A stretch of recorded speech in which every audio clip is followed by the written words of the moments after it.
The carbon atom in your DNA may have once been part of a dinosaur's tail. Unlike energy from the sun, which is used and lost, the building blocks of life are immortal.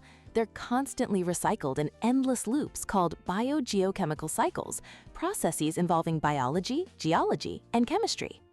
The water cycle moves H2O from oceans to clouds, with plants breathing out massive amounts of moisture through transpiration. The carbon cycle is the planet's own breath.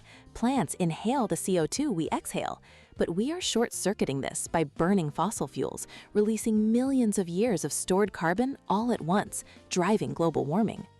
Then there's the nitrogen cycle, a work of bacterial alchemy.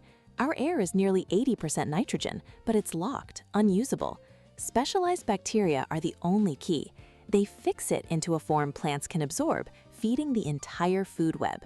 Without them, most life would starve.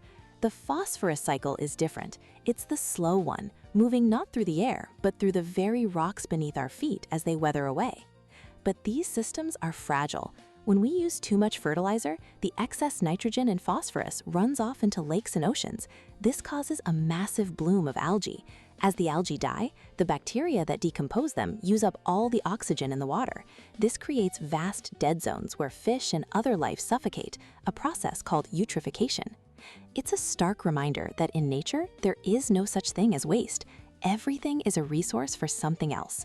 These cycles have worked perfectly for billions of years, and understanding them reveals just how deeply human activity is now woven into the planet's grand, immortal dance.